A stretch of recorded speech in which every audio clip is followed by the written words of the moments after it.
Hi everyone, welcome to Jagdish Maths Club YouTube channel. After a long break మళ్ళీ కన్సిస్టెన్సీగా start చేద్దామండి. అంటే వివిధ busy schedule వల్ల చేయలేకపోయా.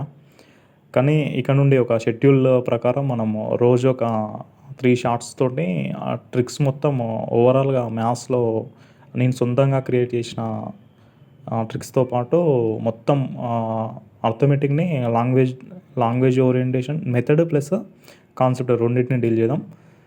దాంట్లో భాగంగా నెంబర్ సిస్టంలోనే ఫ్యాక్టర్ అండి. ఫ్యాక్టర్ని తెలుగులో కారణాంకాలు అంటారు. సో ఎన్ అనేది ఒక సంఖ్య A power P B power queue C power R into D power S అంటే ఈ రూపంలో ఉంటే ఏబిసిడి అనేవి ప్రైమ్ నెంబర్స్ అంటే ప్రధాన సంఖ్యలు. ఎగ్జాంపుల్ 15 ఉందనుకోండి 3 × 5, 45 ఉందనుకో 3² × 5, 100 ఉందనుకోండి 2² × 5. ఇక్కడ 2 అనేది only one even prime number అండి. అంటే ఏకైక సరి ప్రధాన సంఖ్య 2 ఇది. అంటే ఇక్కడ 2 ఉంది 5 ఉంది కాబట్టి ప్రతి నెంబర్ని మనము ప్రైమ్ ఫ్యాక్టర్ అంటే ప్రధాన కారణాంకాలుగా మనము రాయొచ్చు అనమాట. అంటే 2, 5 వస్తే 0 ఫామ్ అవుతుంది. సో ఈవెన్ నెంబర్ని కూడా 2, 5 రూపంలో ఫ్రేమ్ చేయొచ్చు. సో అంటే ఇక్కడ ఏబిసిడీలు అనేవి అందుకే ఇక్కడ ఏమని చెప్పిండు ప్రైమ్ నెంబర్స్ అని చెప్పాడు కదా. సో ఈ ఒక్క కాన్సెప్ట్ని మనం అర్థం చేసుకుంటే ఓవరాల్గా ఈ ఫ్యాక్టరైజేషన్ మీద అంటే ప్రతి ఎగ్జామ్లో 2 to 5 క్వశ్చన్స్ వస్తాయి. వెయిటేజ్ చాలా ఎక్కువ ఉంటుందండి ఇది.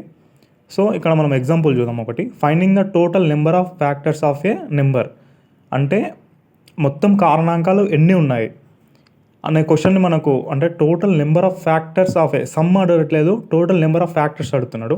So n = a power p into b power queue C power r so అని ఇలా వెళ్తే ఇక్కడ పవర్ని +1 వేసుకొని మల్టిప్లికేషన్ చేస్తే మనకేమొస్తుందండి టోటల్ నెంబర్ ఆఫ్ ఫ్యాక్టర్స్ వస్తుంది.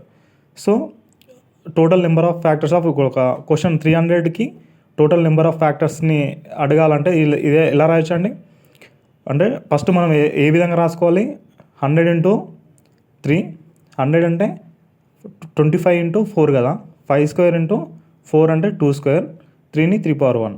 సో సింపుల్గా 2² 3^1 5². ఇక్కడ మనం ఏం చేయాలి టోటల్ నెంబర్ ఆఫ్ ఫ్యాక్టర్స్ కావాలంటే పవర్లో +1 చేసేసి మల్టిప్లికేషన్ చేస్తే సరిపోతుంది. 2 ఉంది 2 + 1 ఇంటూ పవర్ 1 ఉంది 1 + 1, ఇక్కడ 2 ఉంది 2 + 1, 3 × 2 × 3 3 3 9 9 2 18 అంటే 300కి మొత్తము టోటల్ నెంబర్ ఆఫ్ ఫ్యాక్టర్స్ ఎన్ని ఉంటాయి total number of factors of ఎన్ని ఉంటాయండి ఇక్కడ 18 నెంబర్ ఆఫ్ ఫ్యాక్టర్స్ ఉంటాయి. సో క్లియర్ కదా. నెక్స్ట్ షార్ట్లో దీన్ని ఇంకా మరీ స్పష్టంగా మరియు వేరే షార్ట్ కట్స్ చూద్దాం. Thank you.